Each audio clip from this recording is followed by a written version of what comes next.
Okay, well, hello everybody. My name is Ralph Schultz.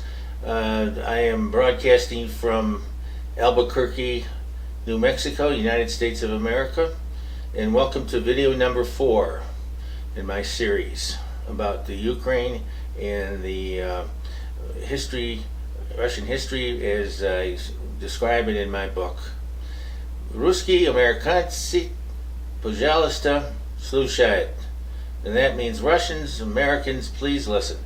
You'll get to learn a lot from what you hear in this video. I'm going to talk 3 minutes about current events in the Ukraine, developments there, and 15 minutes selection of my book from pages 69 to 74, which is about missiles, nuclear weapons, and the resurgence of the Russian influence.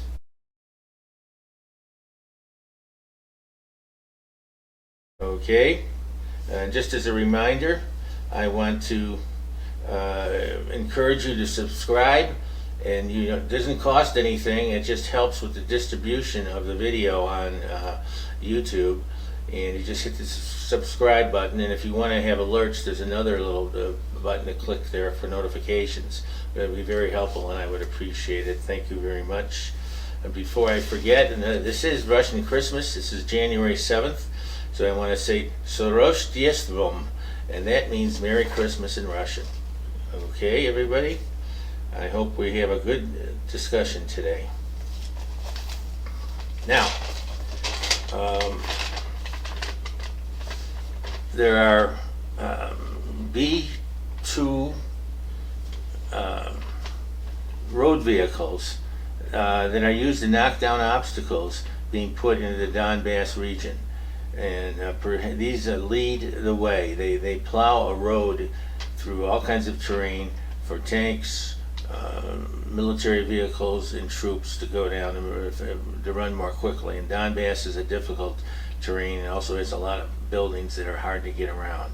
So I don't know what this means, but it looks, it could be prelude to a Russian attack, or at least preparation for one, right? So what I want to do now is tell you about a few meetings that have and are about to occur. On the 5th of January, a few days ago, the USA met on a conference call with Russian officials again, and the gist of it is that the U.S. seems to be a little more conciliatory towards Russia. They're willing to listen to their issues in the security agreement they proposed, and this has inflamed the Europeans because they're not part of this. The U.S. has agreed to listen to some of these issues. They think some may have some merit, perhaps, and they said nothing about the Ukraine being part of NATO, which lends one to believe there may be try to not make that a major issue at this point. Stop, as the Europeans are doing, stop saying Ukraine must be part of NATO, which just inflames the situation. On January 10th, there's a big meeting in Geneva, Switzerland, between the Russians and Americans to talk about the Russian security issues, and it'll include the top military officers, which is a good thing. They'll understand each other and be less likely to have a conflict. And the American military has evaluated the Ukrainian air defense capabilities and said they are very inadequate. So this means the Russians would have much more likelihood of prevailing in some sort of short-lived war there. On June 12th, there's another meeting planned, which will be between the NATO European countries and Russia. And the Europeans feel like they're being pushed out of the way. And it appears the U.S. and Russia are creating the big show and upsetting. This has upset the Europeans. The Russians and the U.S. are running the show, which doesn't surprise me, does it? So there's also, believe it or not, a nuclear non-proliferation treaty has been created and proposed, which the U.S. initiated to be signed by it has been agreed to by the U.S., Russia, China, France, and the United Kingdom, which gives Russia some comfort in some of the things they wanted to see in their security agreement, which is all nuclear weapons can only be used on a defensive basis, and they cannot be placed outside their country's borders. So there's been rumors that Poland would like some small nukes put in from the USA, or the USA has considered it. So this would not be able to happen. It'd be less of a threat towards Russia. So there is hope for a positive outcome. Now, as I want to say, we're going to read from my book on pages 69 to 74. And again, I prefer to call it my Learning Dialogue Workbook. And before I start this, I want to add this historical fact, which is mentioned in this book in the next few minutes, but I want to emphasize it, that in 1667, there was a war between Poland, which was a strong country then, and Russia, and lasted about 10-12 years. And there was a treaty signed in 1667. Okay, the treaty was divided Ukraine in half, just like today, right down the Dnieper River, and the Russian side included Kiev, and that slices the country almost in half from north to south. Poland got one side, Russia the other. So this conflict has been going on for a long time, and you can see this is nothing new, all right? And so perhaps Russia will be satisfied, and they'll pull back some troops, and we'll have some breathing room, but the ultimate outcome is rather cloudy at this point. And so what I want to do now is move on to, my book. So if you have a book or an electronic copy, I'm not sure many people do, but I'm reading from pages 69 to 74. All right, I'll try to do this, make this fast. Remember, knowledge is power. That's why I'm doing this. So, I had talked about Sergei Karaganov, the Russian political scientist and advisor of President Putin. So, about missiles. And Russia began trying to test cruise missiles in 2017 to catch up to the USA, but it was really not allowed by the treaty, INF Treaty of 1987, which was the U.S. dropped out of this in 2002, the Intermediate Range Nuclear Force Treaty, and that treaty did not allow missiles in a certain range, 5,000 to 3,000 kilometers, which is about 300 miles out. So it protected the European capitals from any missile attacks, and exempted were missiles under a range, it was 500 kilometers to 3,000, 500 kilometers is, how much, 300 miles, right? No, approximately. So, it exempted missiles with a range under 500 kilometers and all sea-based cruise missiles, which the U.S. has been using extensively in the Mideast since 1990. Russia used them, but they fired them from the Caspian Sea into Syria, since they didn't have missiles out in the ocean. Okay, so they were at a disadvantage geopolitically. The U.S. fired missiles into 59 into Syria, another 100 or so into Syria at the middle of the Trump administration, based on certain rumors of poison gas being used. I have no idea if that's true or not. So Russia feels it must catch up to the West's more advanced sea and air-based cruise missiles by having their own advanced model, in which they have done, by the way. It's parity now, pretty much. So they want to maintain a balance of power. Russia has also a highly developed defense shield over the European border, and a 3,000 kilometer advanced warning system which reaches out to the United Kingdom. It is defended by a ring of Iskander short-range offensive missiles with a maximum range of 300 miles, and anti-aircraft missiles extending outward from Russia. Okay, and these are lined up. They reach from Turkey, to the Ukraine, to Poland, to the Baltics, and the southern tip of Sweden. They could reach that far, is what I'm saying, in Finland. This is from The Economist, January 28th, 2018 issue. And situated there are the highly respected Su-300 and 400 Buk missile systems. These countries might consider restraint, these European countries, in having a very aggressive anti-Russian foreign policy. Interestingly, Romania, Hungary, and Bulgaria are not in that offensive defensive target ring.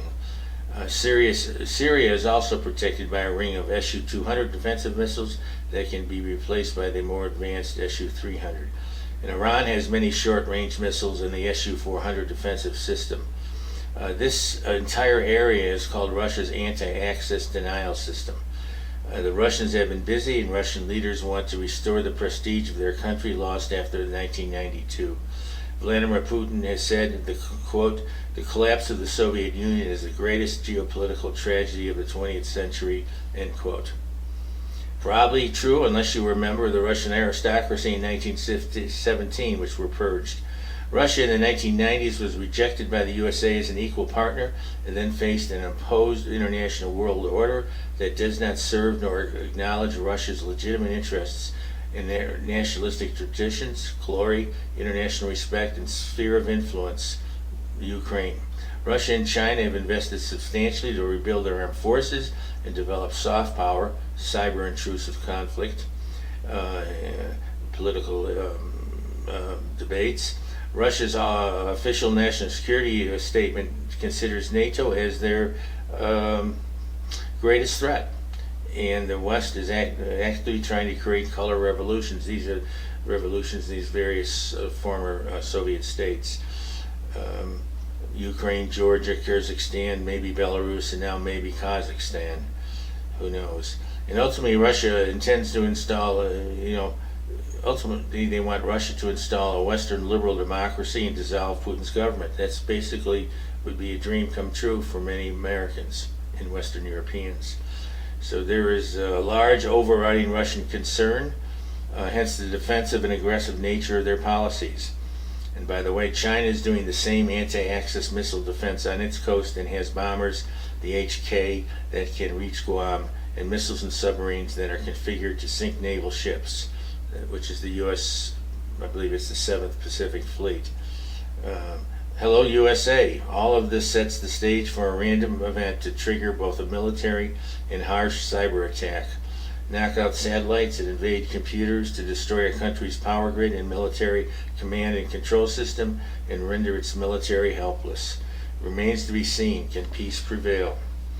So the U.S. is also developing dial-a-yield nuclear weapons.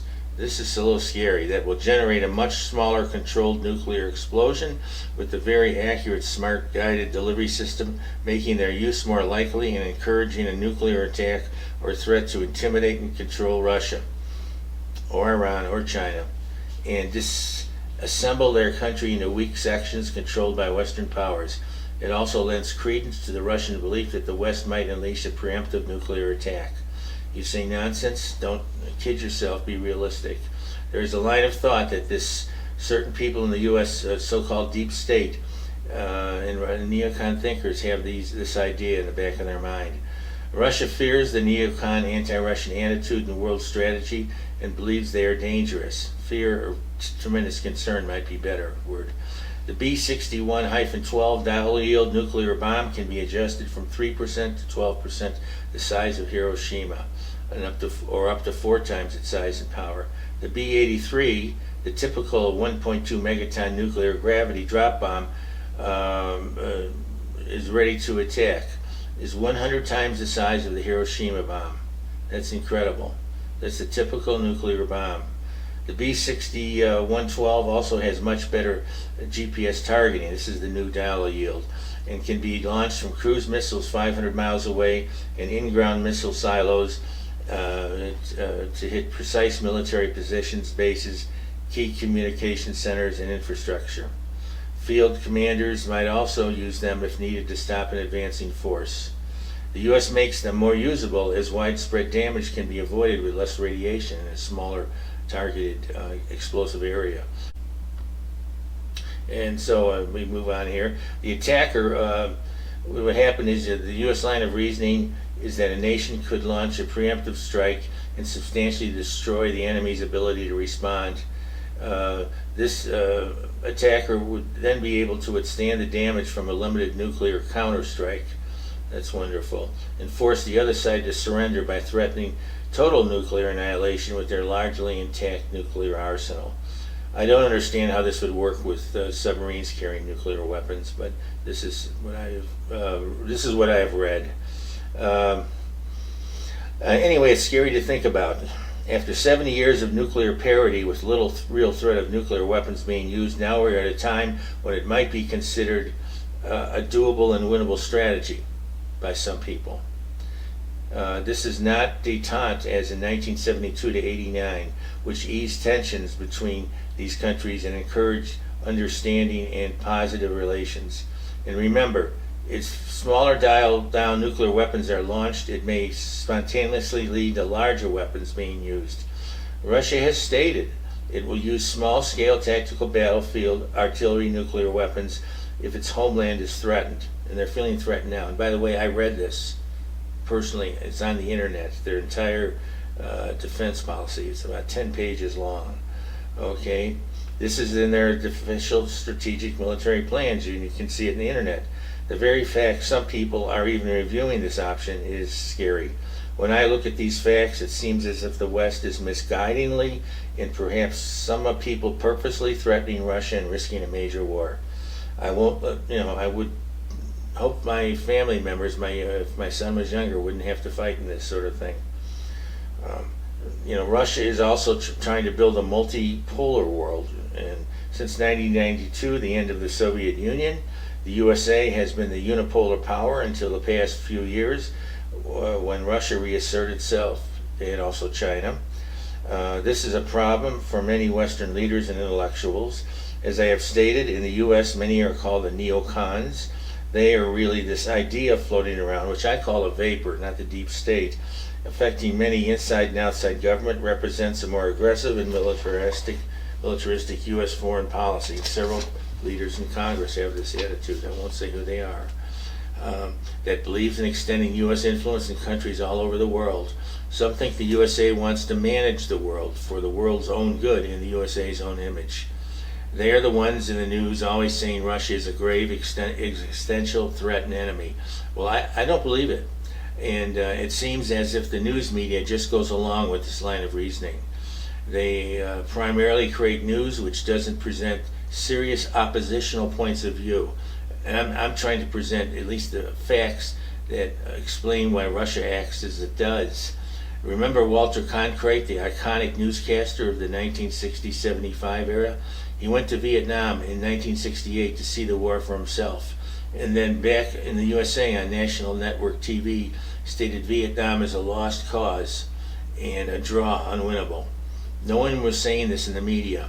A month later, President Johnson announced he was not rerunning for president. To make such a bold statement today is unthinkable.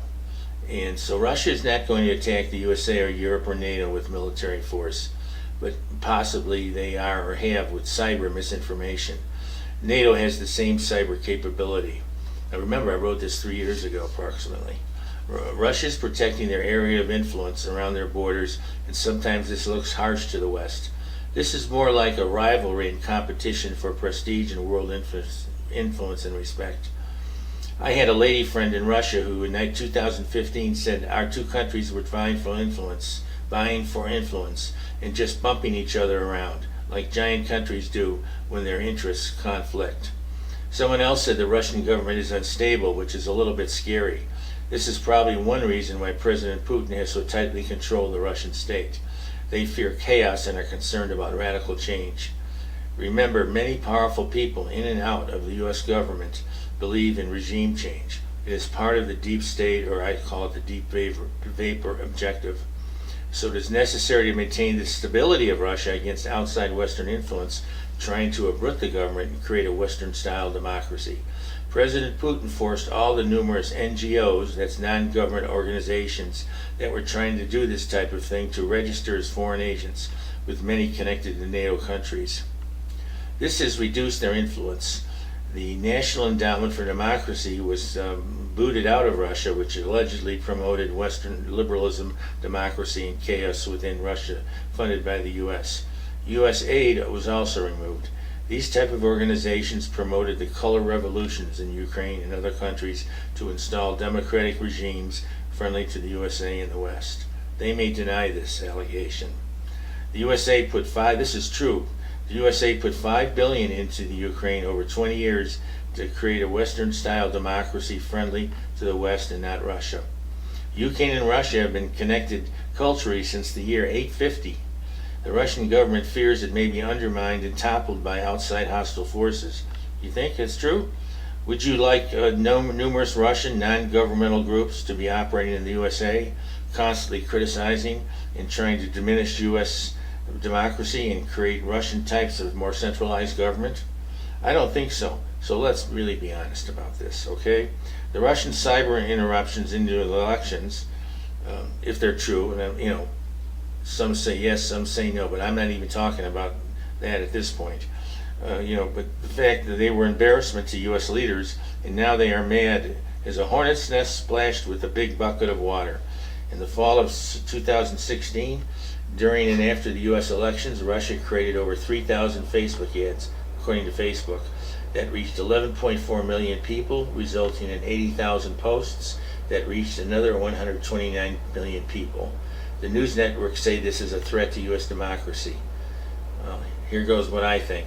To me, the threat to democracy is policies like congressional gerrymandering and by the Republican Party that insulates their candidates, from political challenges, and the U.S. Supreme Court Citizens United decision that has allowed enormous amounts of money to influence U.S. elections from super PACs, wealthy people, and politically biased intellectual think tanks. Just look at the distorted, crude TV election ads and the attempts to make voting more difficult for minorities and the poor with false narratives about voting fraud and the need for difficult to obtain ID cards and shortened election voting time, causing enormous waiting lines of several hours, and the metadata collection of personal information and the concentration of wealth in the United States in the top 1 to 10%, and the increasing corporate economic monopoly power, and the attitude that anything military is always patriotic, honorable, and should not be questioned. I respect the military. I was in it, but it can and should be critiqued. Remember, I was 6 years in the Army as a strategic intelligence analyst in the reserves. So then what about social workers and teachers working in poverty areas as patriots, the Peace Corps, and research scientists working to stop dangerous diseases, disaster area volunteers, and forest fighters in California? They're heroes and patriots. I also want to emphasize the deep state is not a conspiracy of people working together. It's a way of interpreting foreign policy outcomes. Many U.S. leaders and intellectuals share the ideas of U.S. supremacy to various extents and are good, well-intentioned people. Their opinions on some issues can be substantially correct, but for the most part their general viewpoints are similar and highly influence a less than fully independent thinking free press. At least that's my opinion. And I don't want to believe things because I want to believe it based on facts. If the facts take me in another direction, I'll put up a video regarding that. Okay? I hope I'm not reading this too fast. I know it can be a little difficult. I got about 1 minute left. So Russia is probably disrupting some Western countries as part of their strategy of deterrence. It's not a good thing, but it's understandable. So the intrusion in the U.S. social media, cyber media, has been the greatest victory by Russia since the Battle of Borodino in 1812 that had stopped Napoleon's army, or the Treaty of Androsovo in 1867 when, after a 13-year war, the Polish-Lithuanian Commonwealth ceded to Russia the fortress of Smolensk and Ukraine on the left bank of the Dnieper River, as I have stated, including Kiev. The Commonwealth of Poland retained western Ukraine. That's the part of the eastern part of Ukraine, which the Russians assumed control of, became known as Little Russia and part of the Near Abroad by Russians until this day. And this is not considering the horrible somber destruction pushing back Germany in World War II over 4 years. Remember, 30 million Russian Soviets were killed. So let the U.S. set up strong computer firewalls to protect computer digital data, which the U.S. must already have, and create their own type of cyber influence in Russia if deemed important for national defense. I don't think the USA is about to fall apart. It is a strong country, and the Pentagon and CIA have not been hacked. Let's both take one step forward and discuss how to resolve our differences. Toss entrenched ideology out and find practical win-win solutions. Russia is also very worried about aggression from ISIS and Islamic militants that are close to their southern border. Numerous attacks have occurred in Moscow, and the U.S. is listening or storing huge data banks. Many of our conversations, you and I, can be tracked. All these digital communications. All right, so again, let's not forget that Russia allowed the U.S. to fly over its territory, install a U.S. Air Force base near Afghanistan, allowing U.S. air power easy access to the war zone. Otherwise, the flight distance from the Indian Ocean in the south would have been excessively dangerous and inefficient. So that's all for today. We'll talk about more next week. Thank you very much for listening to me, and I hope some of you have listened to the whole thing or will listen to it in parts. There's a lot to be learned here, and it's not readily available. Okay? Thank you very much, and I will see you all next time.